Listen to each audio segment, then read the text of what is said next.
Hi, Nancy. Now I can say hi.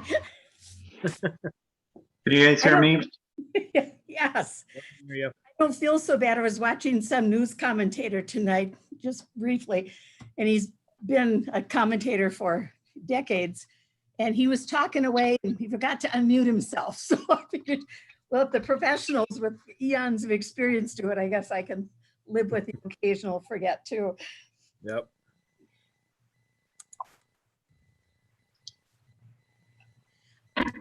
Bryce is not going to join us tonight.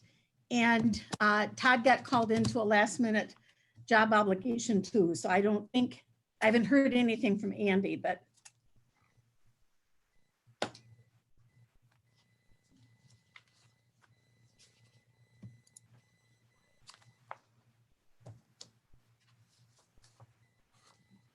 And did you guys get my folder okay? I wasn't able to open it. Well, let me try.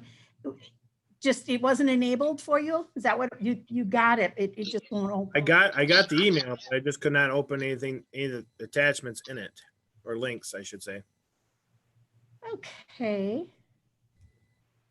Nancy, I saw it this morning, but I haven't had a chance to sit down until about 1 minute ago. So I'm trying to Well, that's good because I've changed a couple of them twice since then. So if that's okay, I can just bring them up if that's okay with you guys. That would probably be better.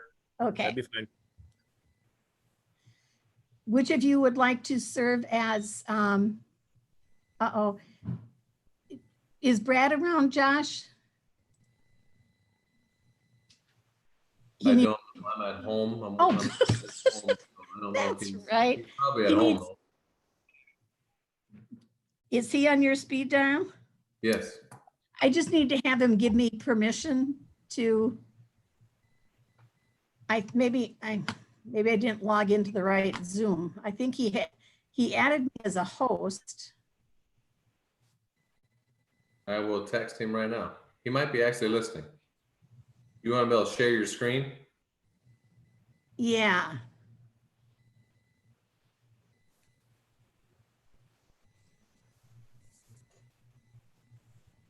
And it's probably not going to let me do this. No. Because he invited me to be a co-host and I usually got a that, big glare behind me, don't I? well, just kind of tilt your head half cocked and you'll be fine. Big glare at the top of my melon. I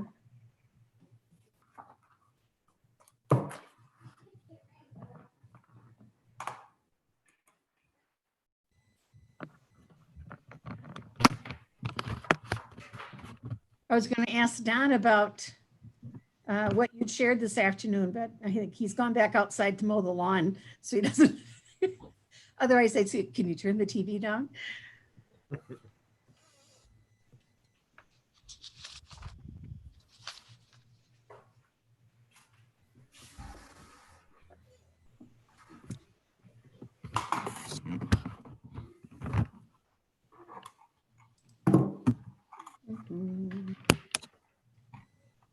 Is there anything? If we didn't have to have this publicly linked, I'd just go out and send you another Zoom, but then that wouldn't, you know.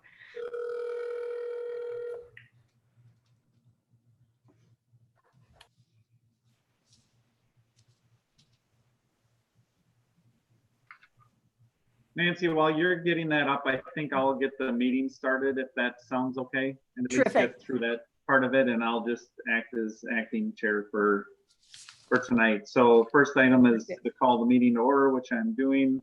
Roll call. Mitchick is not here. Brushmeyer here. Esser. Here. All right. Certification of meeting notice. So moved. I'll second that and we'll approve that. And then we're on to the fiscal year 20 expenditure and revenue updates. So that didn't take long enough, Nancy, but I thought we'd get that done instead of getting. I And just talked to Brad, Nancy, and he's gonna fix that right now. So okay, great. And we'll talk about the revenues first anyway, and there's not a huge difference. Um, Because the only real change is that we received another one of those school-based billing checks from the federal government for the Medicaid billing services that we provide. But this is from the 17-18 school year again. They're so far behind. And of course, we never know. They don't give us a clue. We don't know when they're coming, if they're coming. We had no idea that we had it. They owed us that. But it's another $18,362. Couldn't they have waited just another 5 weeks so it could have gone into next year? But we have it now. So the revenue, the extra revenue that we have, there we go. And then it's, let me just get into my right folders.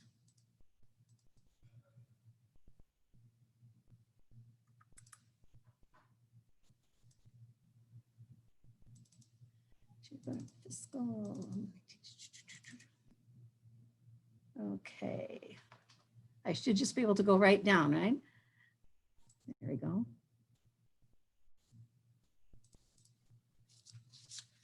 Come on.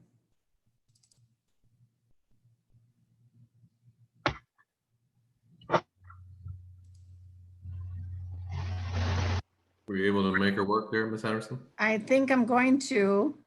All right, you should be able to by now. Yes. I just have to get to the right. No, that is what I want to do.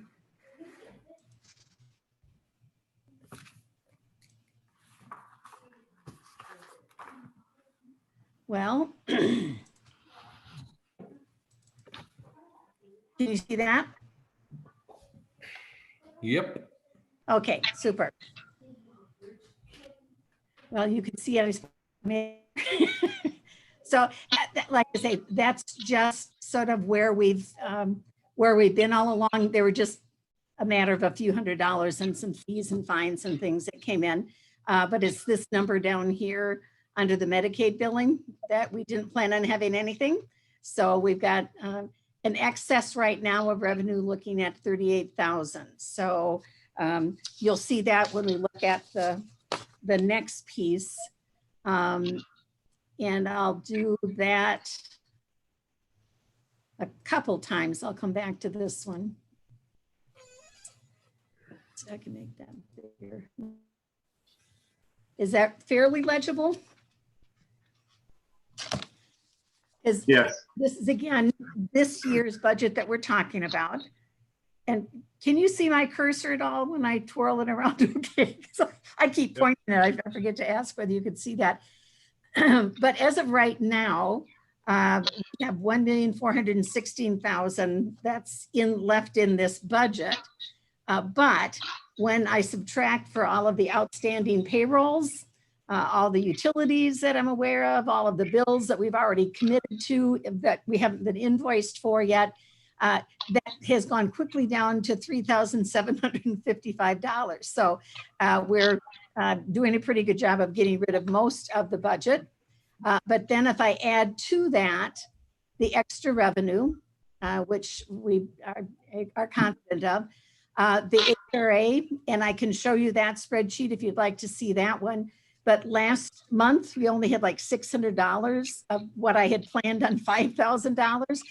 So I think we could be close to, we had our first payment in June was like 1,600, but I've got 4,000 left for the rest of the month, and I still have $30,000. So maybe I could whip that up real fast since it's right the next item.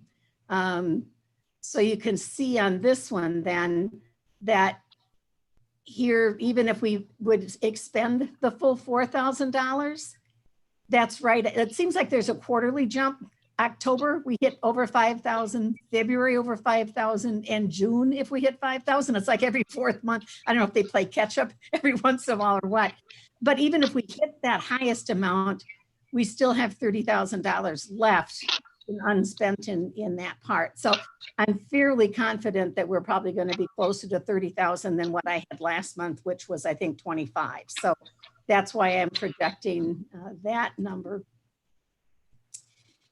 But then going back here, I keep doing that. If I include that 30,000, utilities, I'm not as confident that we'll have a full $10,000 out of that whole allocation. It's just the last month we have to prorate part of the days, so it's a little harder guess, but it'll be, not too much under that if it is. So that then alone bumps us up to 81, almost 82,000 that we have yet to spend that we haven't made a decision about. And then we've got a couple open issues, the transportation. Ken was in on that meeting the other night. So what I've booked so far is the amount that Warco has asked for. That's not what I'm recommending, but it's what, I don't want to expend any of that. But that's the largest amount that we know would still, that we could spend. But if we don't spend that much or we don't spend any of it, then that 18,000 comes over into the unspent revenue column, if that makes sense. Chromebooks, we ordered those back in March because we wanted to make sure we got them on time. They're not here yet, and they're beginning to make noises like maybe they won't get here in time, or it's going to be close to get them by June 30th. So if that's the case, even though we ordered them in March, that we might have to move that money into next year and expend it when they do get here. But it would have a specific purpose to be spent. It just, we wouldn't get state aid on it. And then I also have a couple other pots that I'm not thinking, the charter funding, we just spent some money on buying some new waiters and things. So I think there's going to be money left in that pot. The training, maybe less so, but there could be some potential savings there as well. Plus Southwest tuition for the summer school classes this summer. They're definitely going to invoice us for the driver's ed. I've asked for the others too, but I haven't gotten absolute confirmation that they're willing to do that yet. But again, that would be a cost that we could, just put that money into next year's. Like I say, we won't get state aid on it, but we could reserve dollars for next year. So it wouldn't be an impact on next year's budget at least. But so those are all additional monies that might be there. I'm trying to keep the running list updated on what it is that you've already spent money on. And the list of things that we haven't spent money on is a little bit shorter. But if all of that would be included, we'd still end up at around 66,000. But I'll moderate that already because we got our insurance bill from Tricor today, and our workers' comp went up almost $10,000, or the bills, it's like $9,400. And we had one fairly severe accident with required surgery and time off and all that sort of stuff. So he was peddling it fairly softly, but I think we're probably, that's going to be a bigger one. So that's not included in this yet. But I also talked with Linda. She and I were both working on our Fund 27. So we might earn that back by having to transfer less for the special ed count already. So that could end up being a wash. And there's one other piece that I'd like to add to this, and that's called the swirl. And I'm going to have Josh sort of help me talk about that a little bit. But it's a new piece of technology that Brad has just been sort of researching and looking at. And it's basically a camera that can be used in the classroom. They call it swirl because it follows the speaker. It also has a control that if there are people in the classroom talking, they just hand the control around and the camera follows, that control. But it also can broadcast then out directly to Zoom. So if we have the teachers in the classroom teaching next year, this camera then for every classroom could follow the kids or follow the teacher and the conversations in the classroom. And that could be broadcast home. And I believe if we're going to get to the point where we can social distance, but we need some classrooms that may be split, they could broadcast to the next classroom's smartboard. And so a teacher could be teaching in one room and it could be broadcast to another room, and we just need maybe an aide or somebody helping in there so that the class could go on and they could still be appropriately social distanced. Josh, did I capture that correctly? Yeah, you did. It looks right now, and there's a couple schools that we talked to, that Brad has talked to, that have one, and it might be just the ticket for the best education or best learning, or at least teaching, that we can get to kids and still teach the kids in the classroom and kids outside the classroom, and have to do the least amount of adjusting. So hopefully, the way it sounds, this baby's pretty cool. So But they're willing to send us one for a 30-day trial that we can return at no charge if it doesn't meet our expectations. But it's like $940 an item. So what I had recommended to Brad is that I wanted to talk with you guys, but I thought if we could get that one, if we don't like it or we decide we can't go that way, we could always send it back. But if we have it, then we could pay for at least one of them out of this year's budget. The trouble is they're about a 4 to 5 week lag time. So I'm not sure if we ordered any of them now that we'd be able to get others. And I'm not sure how many we'd need or how many would end up being, sort of realistic. Obviously, if you're trying to get them into most of the classrooms, you'd be talking about a dozen. I'm asking about either alternative purposes or other kinds of things. I don't know how long this will last, but my guess is we certainly would get good use out of whatever those, certainly during this whole school year, potentially even going forward. But so that's something that's new that we haven't really had a chance to nail down firmly. But that could be one of those purchases that if we really like it and we want to order and we know we can't get them, that you could delay some of this year's funds and pay for that next year out of fund balance, if next year's fund balance, if you wanted to do that. So I this, believe also, Ms. Henderson, I'm sorry, Josh. I believe also he is looking at, is that Russ grant and also a possibility that we could get those through that as well yet? That, and I wasn't able to be, I was at the DPI, that other web. So I wasn't able to bounce into that Russ grant, but Brad was there. So, and he and I haven't talked. Did he talk to you about the Russ grant might be a place? Yeah, he actually said that Russ grant might be able to, if we do end up getting 12, if that's something we want to do, they might be able to cover all of it, he said. So maybe. Well, that would be phenomenal if that's the case. The only exception, the only issue then would be that the Russ grant is a federal grant. But, and there's like a 15%, there's matching funds, usually 15, oftentimes 25%. But Southwest Technical College is willing to pick up that 15%. The only thing would be that any equipment that's purchased through the Russ grant, then that would be Southwest Technical College's equipment, which might be good for us because we might not need 12 of them.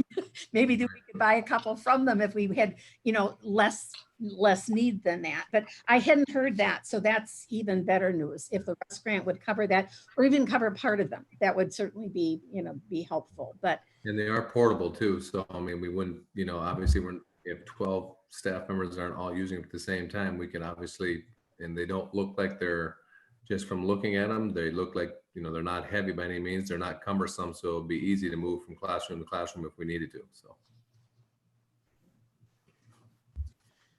So that's that and the insurance are the other pieces that are sort of coming in. We just haven't gotten the final cost yet for the pre-order on the salt, but that's just a matter of, figuring out the amount and the cost. And I did meet today with the middle school English language arts team. And I've asked them to sleep on the decision that the call that we made today about the resources. But I'm guessing that I'll hear back from them tomorrow that, yeah, they definitely would like to go with that. So that would be English language arts. It's a text resource, but it's also a resource that's linked into a lot of technology-based things. And Amplify is the company that produces it, and they're one of the highest ranked there are organizations out there that rate research-based products, and Amplify's programs for middle school is at the top of the list. So I think it would be a really good program to have.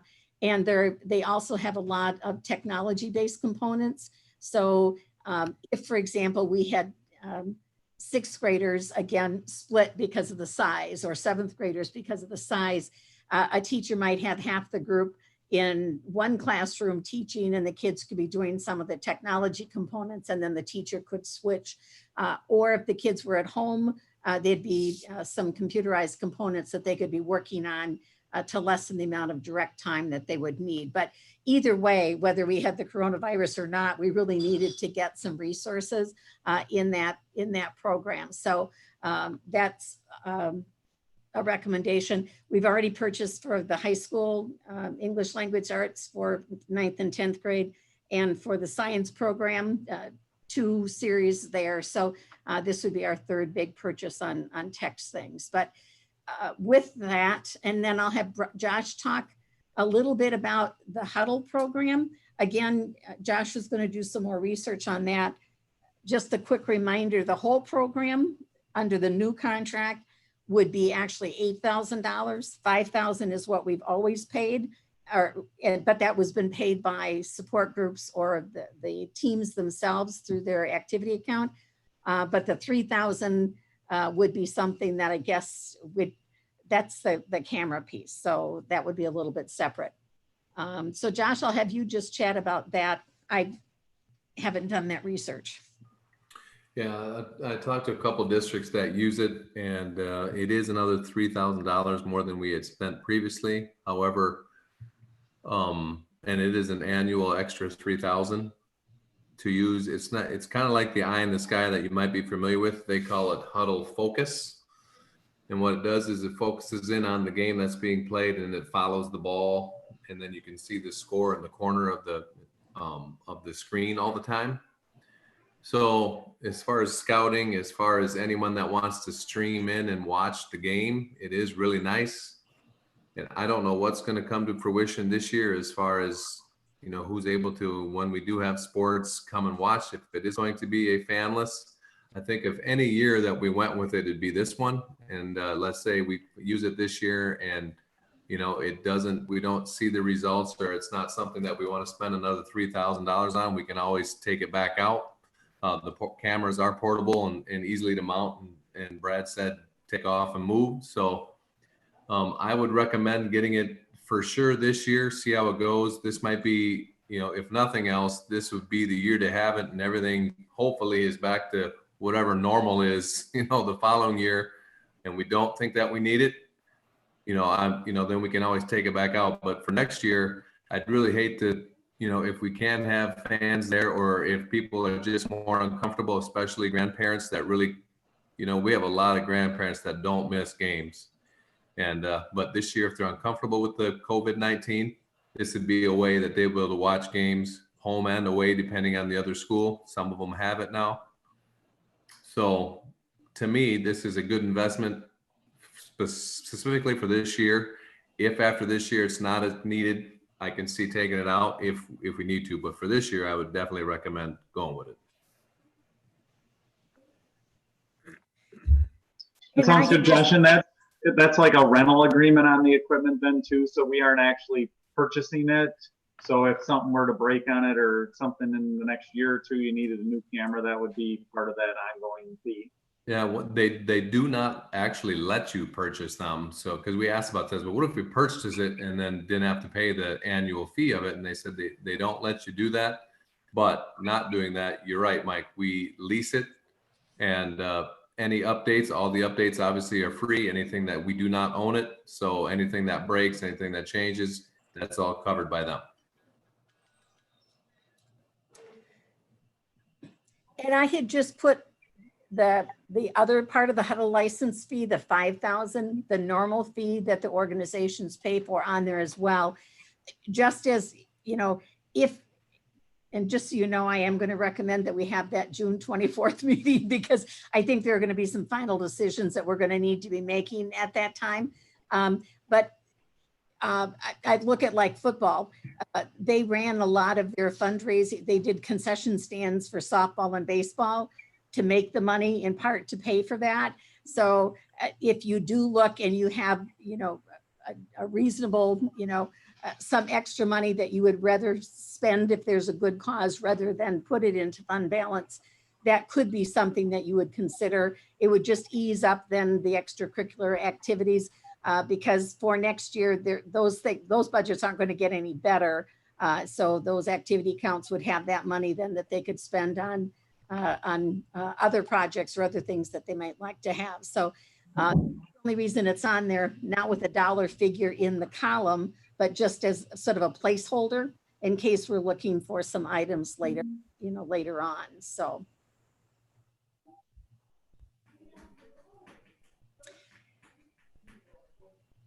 So if you would look at those three, that's the 15.5. So then we've got about 66,000. And I'm going to be real honest, I do have some pockets of funds there that, that I'm not sure I will expend fully. So that should be a conservative number. I'm thinking it's probably going to be over time, it might grow a little bit. But every day I get another teacher that remembers something from, school specialty or creative teacher or something. Is it too late to get this in? So I'm just going to hang on to those pots in case there are things that come up. And we're always surprised. We never know what's going to happen as we get to the end. So, but that's about, I think, what you're going to be looking at in terms of figuring out a fund balance or Fund 46. But a lot of it's going to depend then on what happens with those open revenue issues that I had mentioned here. And for the most part, well, like the Chromebooks and the tuition, you could just delay the payment and then delay getting the aid for a year. I am not recommending that with the transportation. We'll talk about that a little bit more. But I think the last thing, I think we need to make a decision about what we're going to do for this year by June 30th so that we can we can address it this year and then let next year take care of itself. And I think that will make sense when we look specifically at transportation, the transportation issues going forward. So it's really just increasing fund balance. And if next year looks really bad, that's always an option, or putting it in Fund 46 or putting it in the fund balance with a specific reservation to cover a cost that you're definitely going to have. So those are still sort of the three options for you. Does that make sense so far? Yes, and when does Fund 46 become available again, Nancy? Do you remember that date offhand? I think it's 2 years. I can find it real fast. That's fine. It originally was 5, but the way we worked it, the first year was kind of a real short year, right? We put Right. it in And then I that think was the once you first get year. into the 5th year, you have access to it. So yes, I think so. We had it in June, so we got credit for that as the first year. It's the year after the 57,000 comes back in, where that loan is retired, and then it's the next year that you have access to Fund 46. So I think you're 2 years out on, not next year, but the following year. I think you get the Fund 57, and I think it's the year after that you get access to, or you get the 57,000. Then the year after you get the 46. And I'll look that it's in the long-term, maintenance plan. So I can email that back out to you when we're done so that you've got that for sure. But so yeah, I guess before the CARES Act, we're going to be getting 40,000 in that from if we're looking still at agenda number 5. But they're still figuring all of that out. There's not even an application for us to fill out yet. So I don't expect any of that to be happening until next fiscal year, which is good. That's the way that makes sense for us. But if we can take a look at next year, then maybe we can come back and and just do a little bit of analysis around this year's funds then, you know, as well. But let's see. I guess I did give you that, we saw that. And the summer school piece, we are having, that's all included in the budget. That's Southwest Tech's, the driver's ed. And then we have Ashley teaching a freshman course on computer apps that will give credit for that. And we have some middle school extra support and remediation. So fairly limited, but all virtual, but those costs are already built into the information that I've shared with you. So I'm ready to move on to number 6, if you guys are. Sounds good. I'm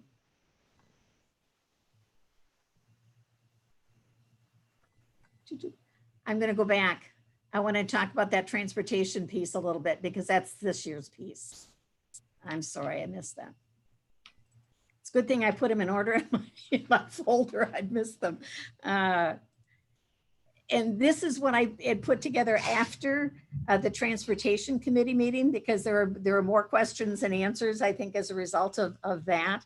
But this is the budget. And here's our balance in all of the categories. And the request that we've received is to pay for all of the routes that they didn't drive minus the wages that they received through the PPE. So that's where this number comes from. So it's pretty much the same. Then I reached out to the 3 other districts in our area in terms of what they chose to do. And none of them had the contract language that we do that says if the road is canceled that we don't pay for it. So none of them had that language. River Ridge, since that's sort of the home base, it was, I think, a Bloomington bus company originally. They have sort of a unique situation where they just pay a monthly, a monthly account. It's not necessarily linked to routes. It's more of a total cost. But they decided then to pay 70% of the balance of what was left. Iowa Grant, they had worked out an agreement to do 80% of the regular routes. But then in talking with the board and Warco, they decided to wait to see if there's more. There was more clarification coming. So that's been referred back to their personnel committee. So they're still working on details and there's no agreement yet. My guess is the board was hoping it would be less and Warco was hoping that it would be more once they got that clarification. But right now that was their best consideration. But I did get their agreement that had been drafted with the help of legal counsel. So at least I haven't sat down to study it yet, but at least she shared with me what they had put together. So that helped when we look at some of the hold harmless or some of those other questions that we maybe have. Platteville did not have any language. They had just completed, they were in their first year of a new 5-year contract with them. And they had some concerns about losing some drivers that they had. I think they'd had a history of not being able to hang on to drivers. So they agreed to pay 100% of just the routes that were that they didn't drive, not the extracurricular or the other kinds of things. So that at least gives us a little bit of an idea of where they're what's happening with the others. I did have a chance to talk with the transportation committee a little bit about some options that maybe might be of the district's benefit. Things like what if we were able to negotiate a reduction in some of the next year's increase is 3%. We have 3 years left in the contract and there's a 3%, 2.75 and 2.5% increase in each of the subsequent years. So we know that next year is going to be a difficult year. What if they did a trade-off and we lowered next year's increase or eliminated next year's increase and sort of paid that up front now? It isn't necessarily extra value for Warco, but it would be a sensible way for us to get value for where we're at.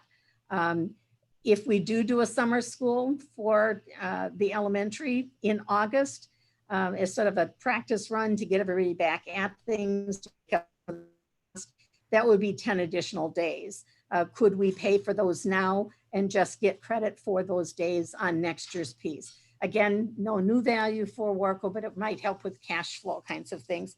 I did check, Ken, one question that came to my mind after our meeting was sort of the exclusivity clause.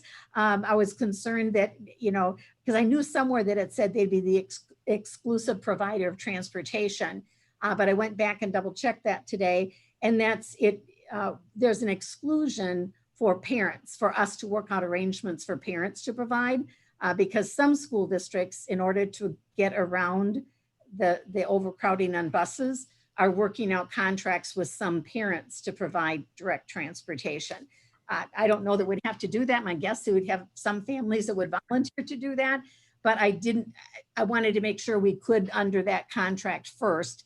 And there's nothing, and it says specifically in there that there's nothing that prevents us from contracting with parents to provide transportation for kids. So that's at least, otherwise I thought maybe that was something we could negotiate our way out of, but we don't have to do that. So that's kind of where we're at.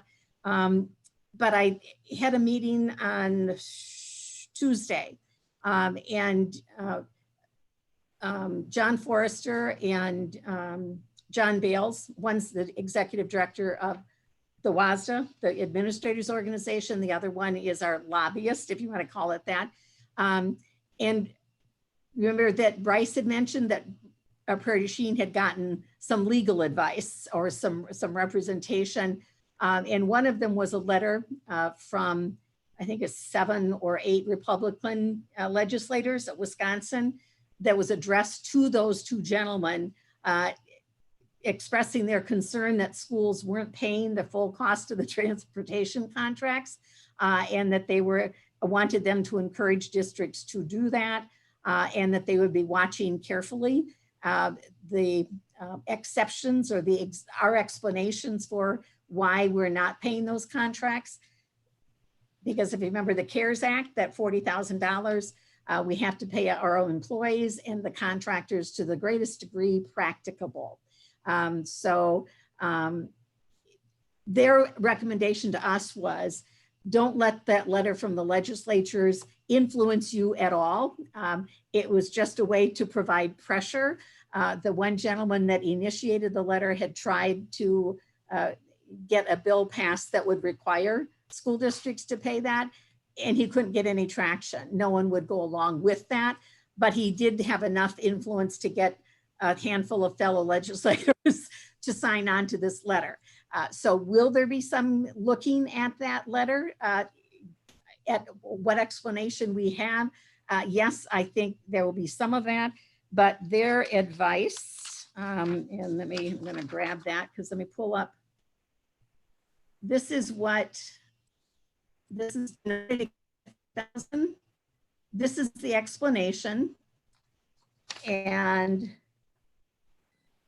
you have 3 options. One, you can say when Bryce makes the application for that 40,000, he's going to have to attest to the fact that A, we either have paid everybody, including contractors, or B, that we discontinued payment, but will resume these payments upon receipt of the CARES Act funds.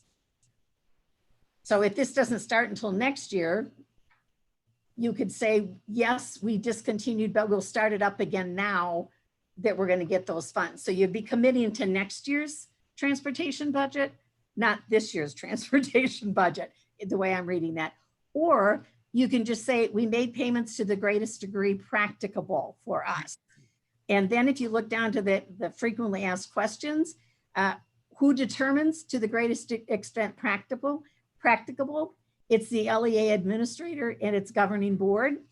And the advice I got from WASDA was that practicable fiscal considerations will be acknowledged. And he even gave a quote. He said something like, it would be irresponsible to pay contract for services not provided, something of that nature, or making reference to COVID costs would be the extra buffer. And we have had things both this year and obviously there will be next year. And the very specific piece was that foot dragging at this point might not be a bad thing, because you get into next year, the fiscal picture is going to be much worse than it may be this year. So from that standpoint, do you have the legal grounds to say we're going to live by the contract? Yeah, you do. Will there be a way for Bryce to make an explanation that describes the decision-making process and what happened and justifying it? Yes, he will.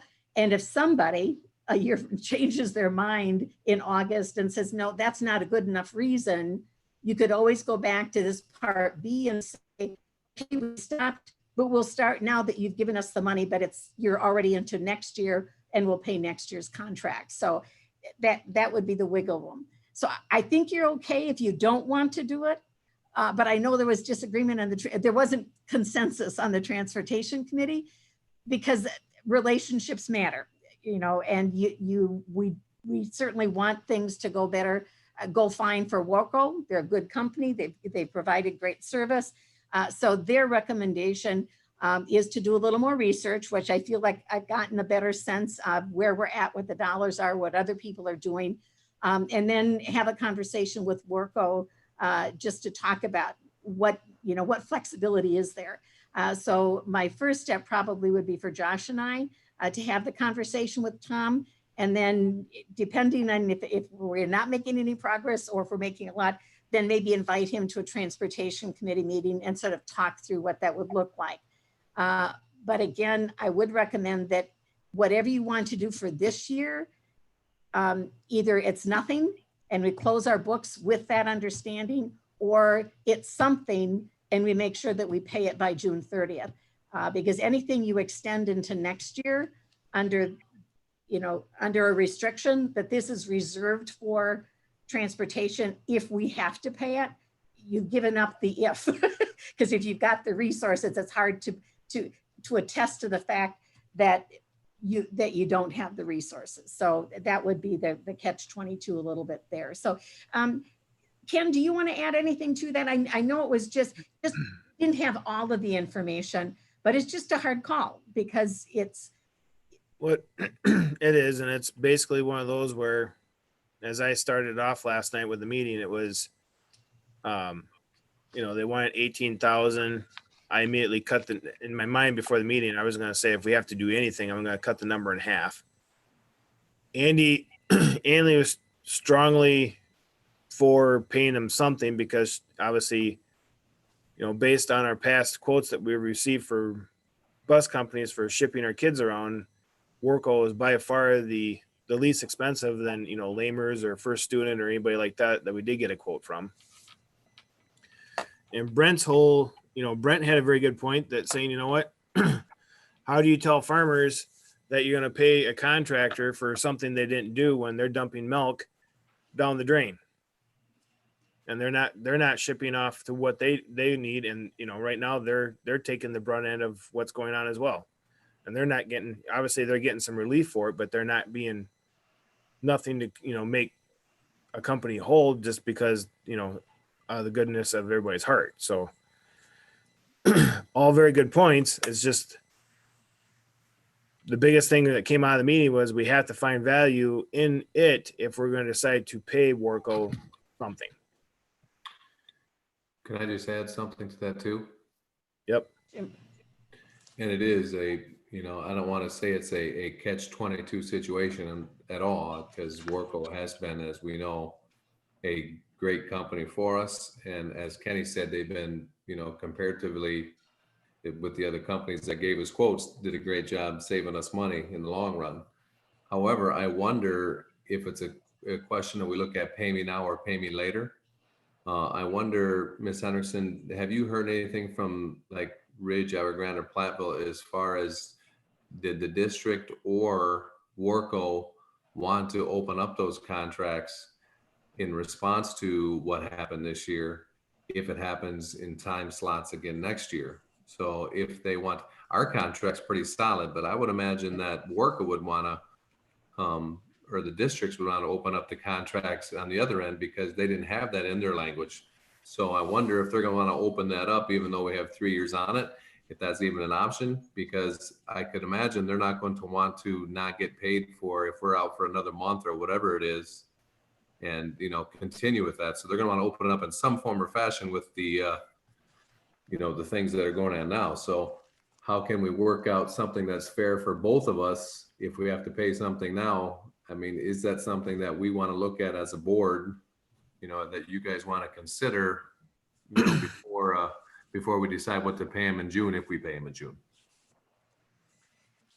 Well- Josh, I think trying to open up the contract discussions are important as part of this, just because, if we don't pay them and then it comes in the fall and we need to ask them to do extras like disinfecting the buses or running an extra route, what are they going to charge us for doing those Yeah. types of items? Right.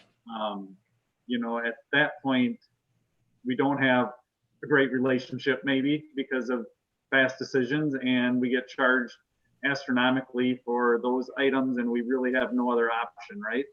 That's So I right. think Yeah. trying to look ahead like you're doing with some of the classroom stuff, what does the fall look like? If there are extra routes, how do we work those in? If there's extra time for disinfecting or extra time cleaning, there's going to be things that are coming up. And again, if we don't address the contract issue on how we address these days off, we're going to be right back in the same spot next year. Yeah. We'll have some precedence with what we had, but there may be other things that are compounding it with extra routes and things that are just going to get even more difficult to decide. I totally agree, Mike. And I think, and we have met Tom before, and I mean, he's a great guy. I think, Nancy, your suggestion to meet with Tom and invite him to a transportation meeting and work out something together might be the best. And as I said before, I think paying some now might save us later, and because we don't know what the future holds, but we know it's going to be different, and routes are probably going to be different than they were. So having that option to us, as far as meeting with them, is going to be a good thing. Well, and I think too, just to not address it doesn't serve anybody's needs.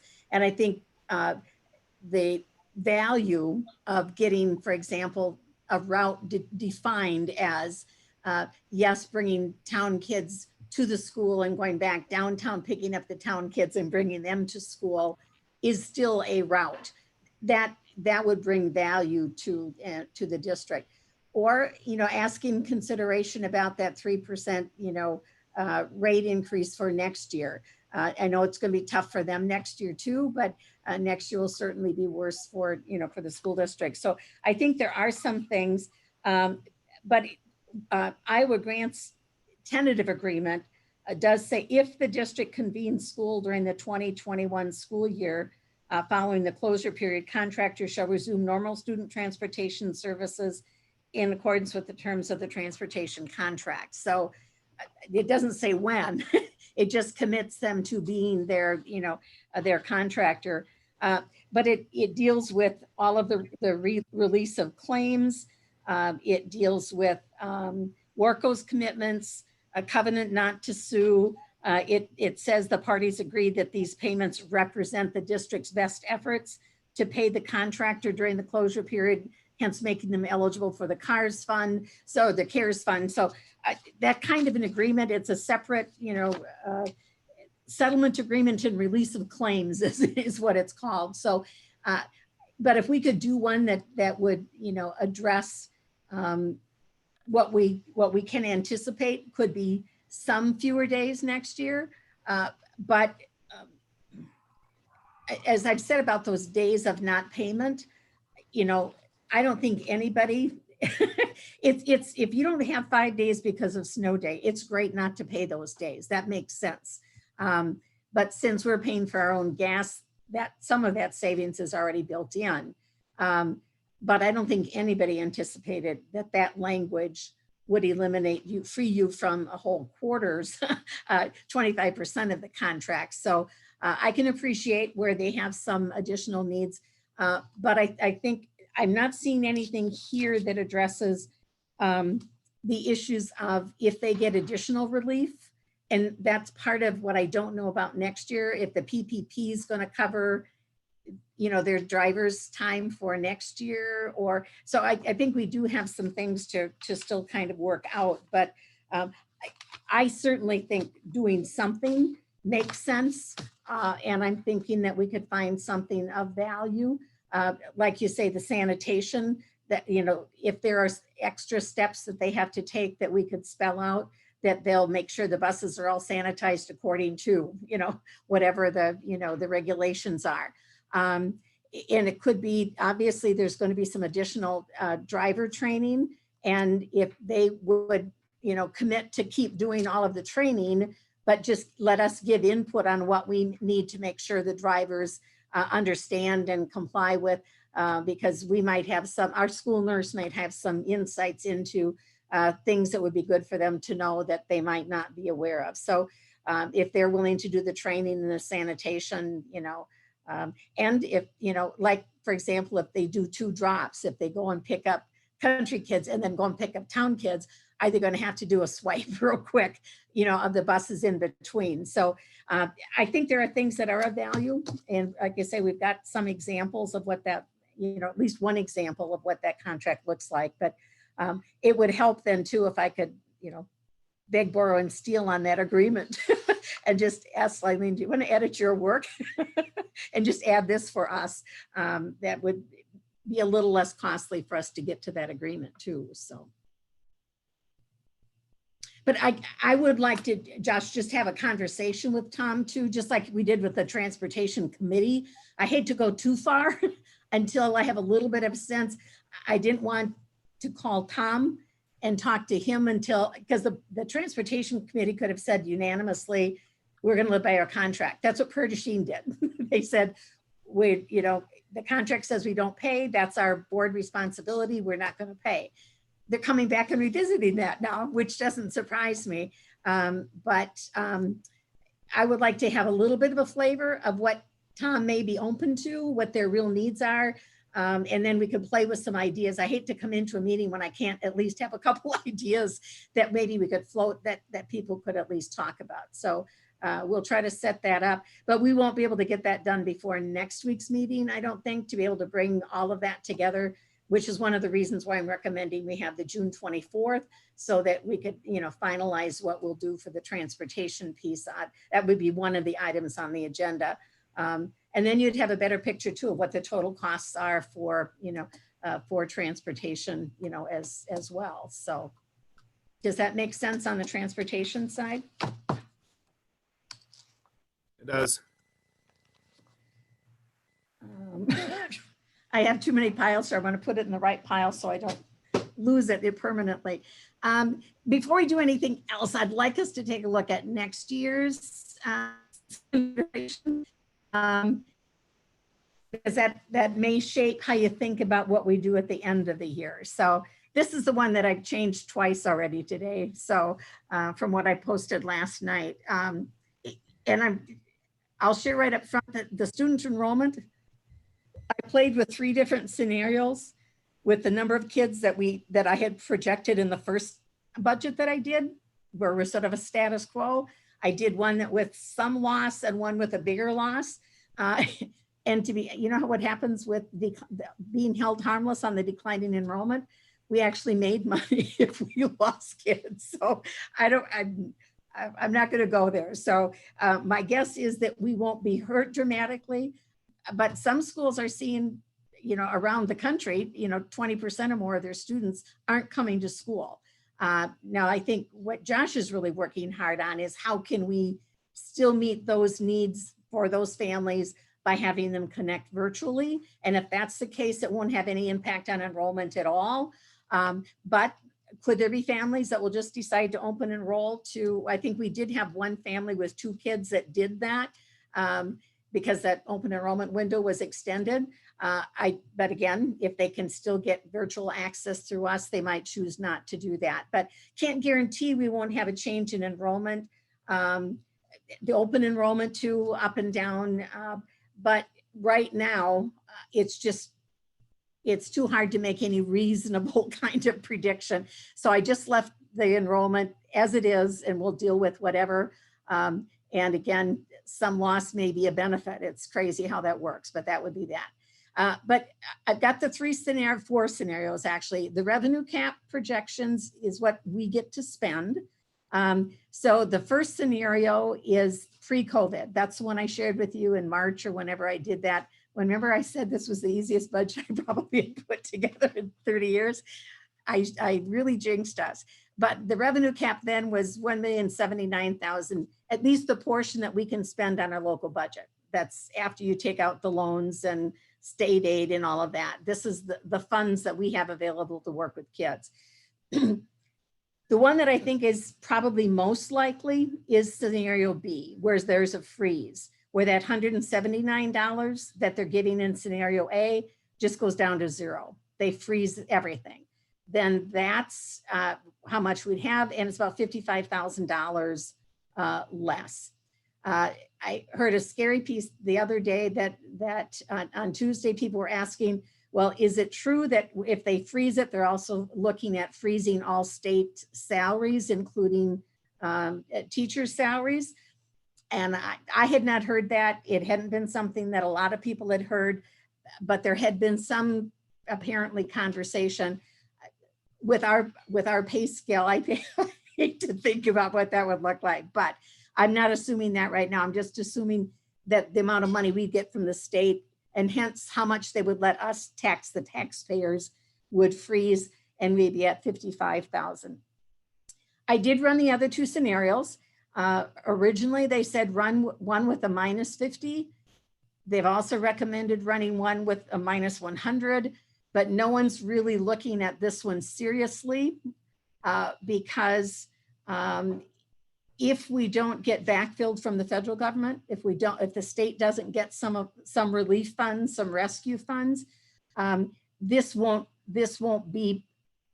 touch what the school's share of a $2 to $3 million deficit will be. They're thinking about a third, 35% of whatever the state's ultimate deficit is going to come out of the state's commitment to public education. And if the federal government doesn't help at all, this number probably isn't low enough. It's more like 200 probably.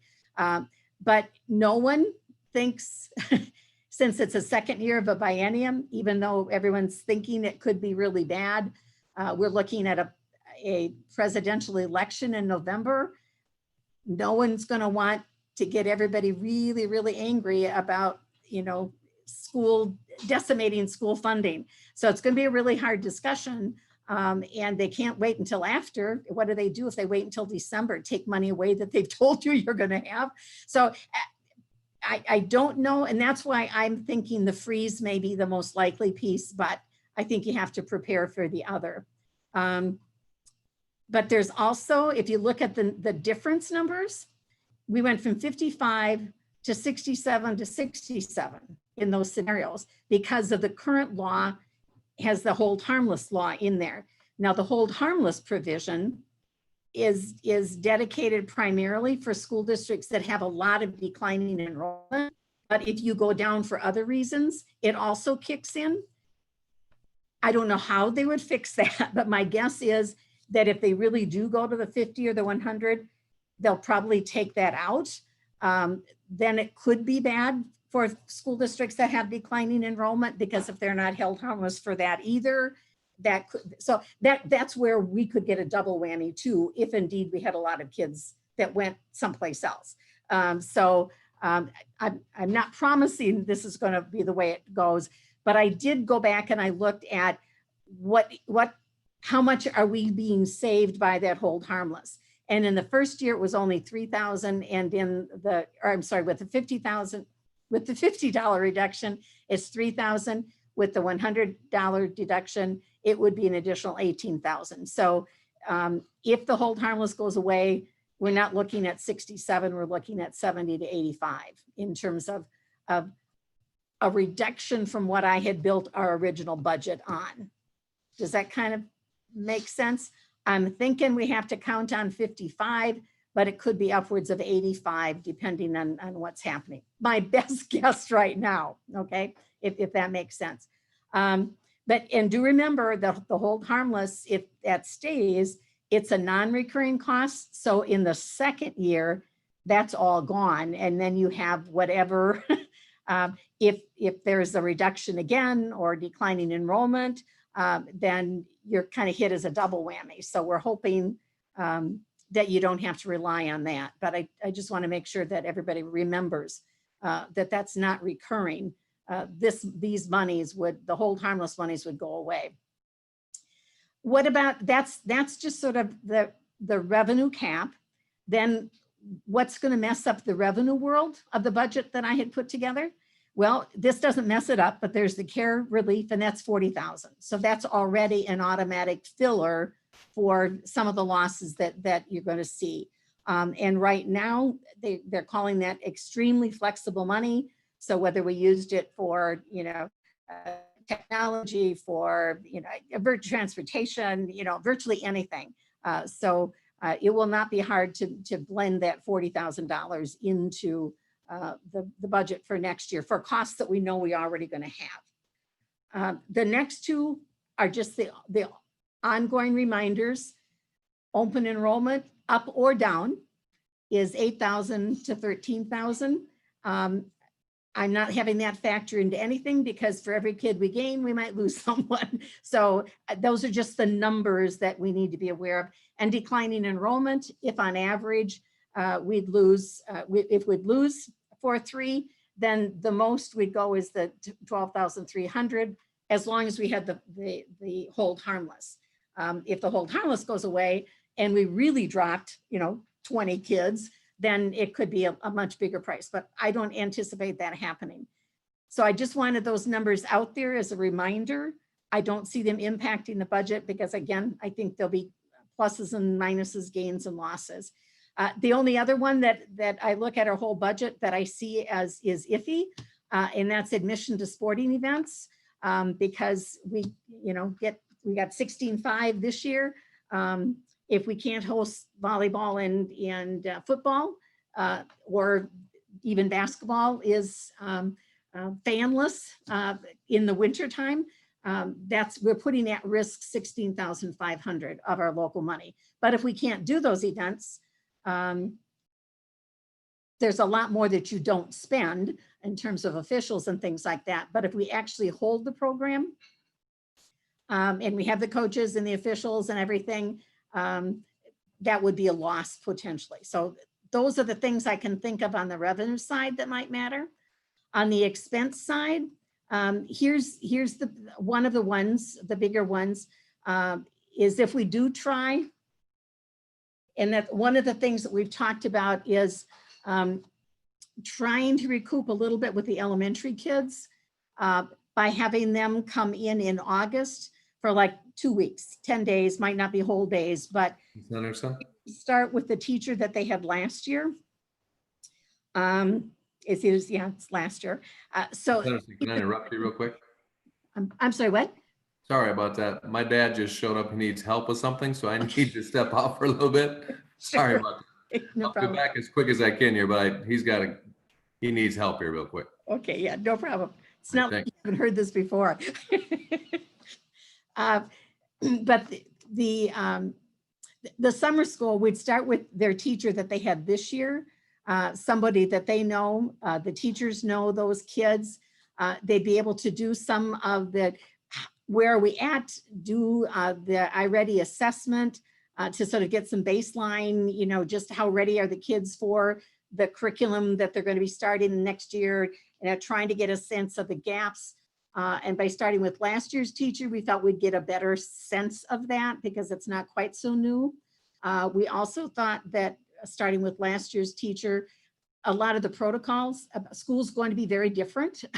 We're hoping that they'll be there, but how they move, how they behave, there'll be a lot of things that will be different. So we always practice behavior, model behavior, and practice things at the beginning of the year.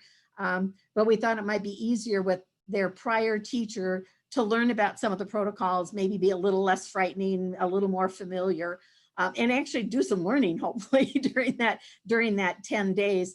And then also gradually shift them into the next grade and the next teacher as well. So it isn't just to get the minutes and hours for summer school to bolster up our the state aid gap, but it did seem, the teachers seemed to be pretty excited about it because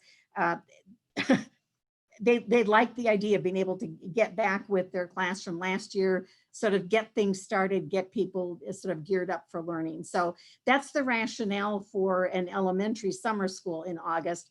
And it would also let us run some tests on how does this work when we're trying to have people moving through the study halls. How does it work when, you know, you're trying to space whether kids have access to lockers? When you're out at recess, and how much sanitation do you have to do? How many kids can we get in different spaces? How do the water bottles work? How do we regulate bathroom usage? So before we're back in school full time, they thought trying to work through all of those things might not be a bad idea. So anyway, that's the rationale behind it. We haven't, you know, nobody's committed to anything yet, but it will cost. That's obviously money that we're not spending this year for summer school. But we would spend it next year. And then in terms of the salary, I've also included in here, and I'm hoping that this is fairly inflated, but I've also included in there having 3 staff people working a fair number of hours because we'll be talking about whether or not we want to try to get kids back in the building in June at the high school level to allow them to have access to the fitness center, to the weight room, maybe some to the gym, and also outdoor conditioning centers. I think the big concern there is that we don't know about fall sports for sure, but we do know if kids can't get into the building at all in July, and then they come to practice in August, we're running some issues in terms of health and safety for the conditioning and the muscles and some of those sorts of things. So, but we also know to bring them back in the building with social distancing, we're going to have to, you know, limit access to space. We're going to have multiple spaces. And so it's going to take more people to run a program like that. We'll count the minutes and hours for summer school again, but it would take a lot more. It would take some time on people's part to make that happen. Now we're hoping that we'll have a good complement of coaches that are going to be willing to volunteer to help with some of that. But clearly, you know, we can't just open the doors and have everybody, you know, roll back in again. There are going to be a lot of things that we're going to have to do.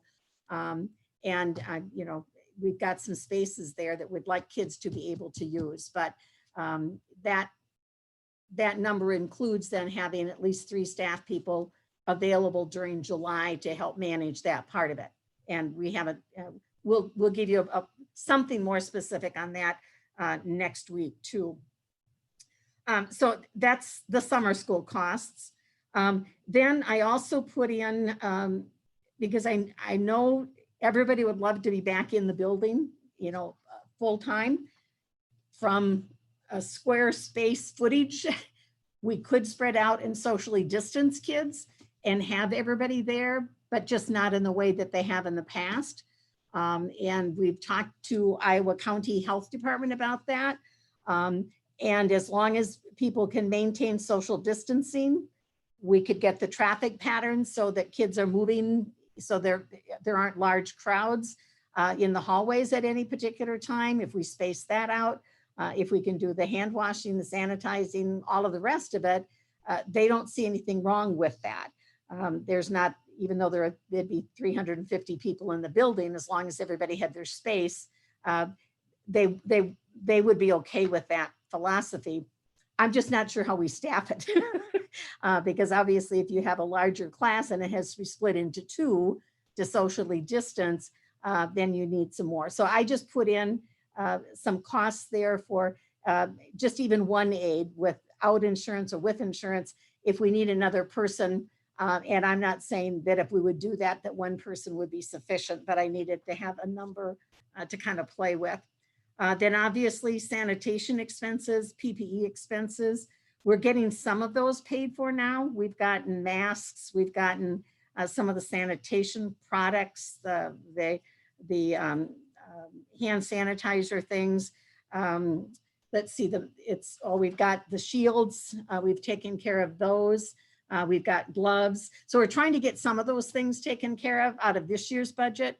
But next year there'll be some of that too. So I put together again what the revenue cap is. What are some considerations? I just threw a couple of scenarios. One is with the summer school, and I used the revenue cap, the one next worse than what I'm thinking might happen. I went with the 67,000 shortfall, and then I added 30,000 in revenue, which was the CARES Act minus $10,000 based on all of the rest of that stuff. Don't ask me why. It was just, it's kind of a number. Could it be less than that? Yes, but I gave 30,000 in new revenue. And then I looked at expenses, and one scenario would be with summer school and with one aide without insurance and $10,000 for other COVID kinds of costs, whatever that might end up being. And I ended up $93,000 short overall. So let's say around 100,000. If you don't do the summer school, then that pares it down to about a $70,000. The other considerations are pretty much the same. I just kind of wanted to get a range of what that felt like. Now, if you ended up adding an aide who needed insurance, that's another 20,000. If you ended up adding two aides, both without insurance, that's another $20,000. So you can kind of add that in and see what can happen. But I just wanted to get a range, because then I went back to the original budget. Remember that easy one that I put together in that budget where we still got the regular revenue cap. So if we end up being $100,000 short, well, there was $45,000 in that good budget for maintenance projects. Now, we've been doing a lot of those this year. So could we hold next year and just say, we're not going to do any of those unless something really went wrong? You could do that. And that's $45,000, especially since there is $35,000 in the budget for maintenance property services for electricians, plumbers, HVAC, the regular maintenance and normal smaller repairs that go on. So there's 45,000. Technology, you've got 20,000 in the budget, and you could say, as we normally do, we won't spend that until the end of the year, until we're sure that we don't need it for something else. We've way underspent the charter allocation for the last 2 years. So, we could just say if the charter program needs things, we'll just take it out of our other, accounts and not set aside something, or just, make other arrangements. And the HRA, if we're 30,000 ahead, you could probably plan on another 10,000 out of that too. So I could come up with 95,000 without, I think, causing not that you want to see those line items go away, but worst case scenario, I would hope that whatever the damage is that all of this causes to the budget next year, you're going to have a way to make up for it without causing real significant damage. And are there other categories that could be reduced? Absolutely. But those are the kinds of things that, like I say, it's way too early to be making any, real hard line, determinations. But I kind of wanted to have a flavor of just how bad could it get. And I look at this and I'm thinking, it's going to have to get really bad before you're going to have to be, the second year. No promises about the second year, but at least for the first, we have some time to think about where are some programs or what kinds of things might you need to do differently. And hopefully the worst of the COVID stuff would be behind us. But that at least is my best picture right now, sort of where we're at from cost and benefit for next year. So what if that doesn't make sense to you guys?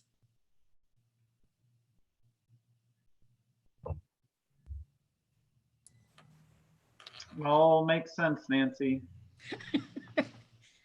Isn't it awful that it We'll makes, see what happens with it, but it makes sense right now for planning. Right. yeah, and like you say, that's all that you can do at this point. And I toured with the idea of going back to that budget and trying to make line item changes. And I just decided, you know, I don't know. Bryce and I can work later this month on some things if he'd like me to refine a few things, but there's just so much that we don't know at this point, that I just wanted a sense of, am I walking away from a budget that's just going to implode on you? And I'm not getting that feeling, but I think, and actually it's kind of nice because it fits the pattern that we've been following, you know, because we haven't counted on that maintenance project or the technology till later in the year anyway, just because we just wanted to see how the year rolls. And but you know, as things go, it'll probably be the worst winter we've had for a long time, and you'll have high heat bills and you'll have tons of snow, and you know, who knows what you're going to face. So there could be other things that come into play, but like you say, for those numbers, to me it looks like you probably but we're doing things that, to be honest, we thought we probably were going to be doing maybe 3-4 years ago in terms of having to eliminate some of those line items. So those are things that we put in, you know, over time, and we've not had to reduce them yet. So maybe you'll be able to tighten things until you get to that 57,000 coming back, or some of the other pieces as well. So I guess why I wanted you to have that sort of a sense is that might change how you think about then, what do you do with end of June decisions this year? Do you need to put money in fund balance because things are going to be really, you know, awful next year? I don't think that's probably the case. Should you put money, if you can't make a payment for a technology or tuition or something specific, yeah, you're delaying the state aid for a year, but you can survive that.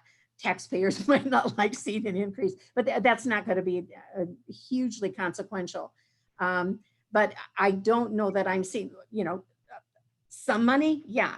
But can you afford to keep putting money into Fund 46 rather than putting it into fund balance?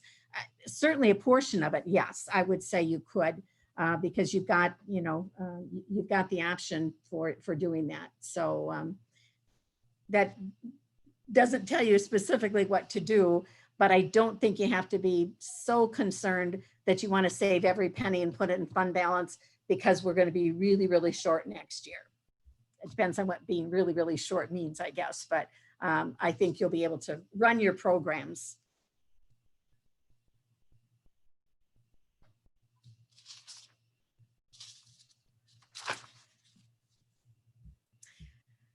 Questions? But I think you can see why, though, I'm recommending that we have another meeting, that June 24th meeting, and it probably would be primarily, can we finalize the transportation contract, because that will take a little more time. We might have a little more information. We'll know if there are other things that have come in. We'll have an exact count on the money. And then you can make a decision about what you definitely want to spend for this year. And then you still would have until the next month, the end of July, to decide what you want to put in Fund 46. So on June 24th, we can close out this year's budget, what we're definitely going to spend this year on everything but Fund 46. Then you'd still have all of July. And if things look like they're going really badly in July, then you could say, we're not going to do Fund 46. You'll know what. Maybe it'll be 50,000, maybe it'll be 45,000, whatever that you have in that pot. And then you can decide by the end of July, how much of that are you safe putting into Fund 46? How much do you really want to put into fund balance for whatever reason? So you've got a little more time for that. But I think the big one will be trying to wrap up the transportation contract by the end of the month to get that decision made. Okay. So who gets to do the report next week, and what do you want me to say next week that doesn't take an hour and a half to do? Not quite an hour and a half. Ken can do both, because you can do the transportation report and they'll cover both of them, right? I could probably try, I guess. Yeah. Is there anything in specific about this that you think would be good for me to share with everybody? Probably the end of the year sheet again. I would say, yeah, if we can have something like that, that'd be great. And what I hope to do then, because Linda will be putting all of the vouchers in that you'll be okaying on next Wednesday. So if she can get that to me by, say, Monday, Tuesday at the latest, then I can update this with all of the bills paid out too. And that would include some utility things that might be a little bit different. So I'll plan on doing that update. Anything about forecasting for next year?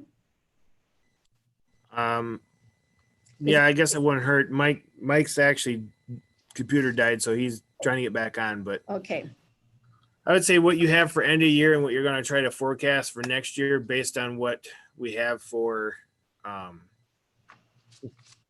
our unstable uncertainty right now would be the best, but yeah, well, that's all we really can do. All we can do is really forecast, and we can't say this is a hard number. So, right.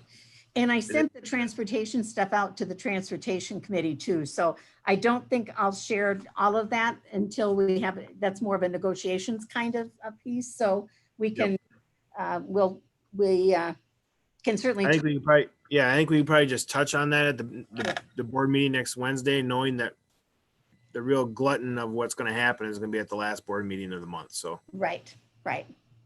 And that there'll be another transportation committee meeting in between. So I think that'll be fine. Yep. Okay. Well, is there anything else that we have to go over, Nancy? And not that I have, Ken.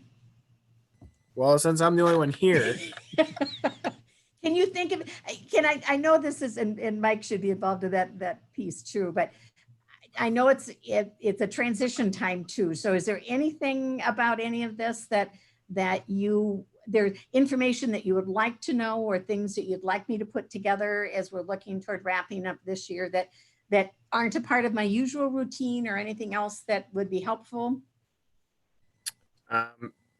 not right off the top of my head, but I will think on that. Okay, I do know that I guess if we ask a question, you'll more than likely be there to answer the question. So going forward with Bryce. So Yeah. I imagine the two of you'll be, in contact with one another for a while anyhow, yes, as we get through this. So right. I guess we can certainly ask that the next week, the next board meeting to see if there's anything that everybody's comfortable, if they want to see something or if they want something from you before we actually close out the end of the last board meeting with you on the 24th. Yeah. But right now nothing's coming to my mind, Nancy. Okay. And having the meeting on the 24th makes sense to you? You're okay with that? Yeah, I'm fine with that. Okay, because I think we're still trying to decide too. There are a couple waivers that we may want to ask about, like the minutes and hours, even though we're a charter school and we don't have to have that. There may be rationale why we want to seek that waiver anyway. But that would be, you have to have a public hearing for that. So I'm having Brett work on do that.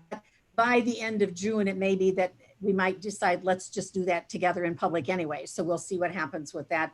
So that if the public wanted to be there for the public hearing, it would be a lot easier than trying to hold a public hearing in this environment. So we'll see what happens. And I won't worry about that for next week. I'll give Brett some more time to think about how to maybe make that happen. So, Sure. Yeah, that's fine. okay. Sounds good. Okay. Well, I guess I'm going to call the meeting to adjourn since I'm the only one. And then Hey, we'll, thank you, Ken. yeah, and then we'll more likely talk to you, Wednesday next week then. That sounds terrific. Thanks a lot. If you think of anything else, let me know, Ken, okay? All right. I'll do that. Have a good weekend, bet. Nancy. Thank you. Bye-bye.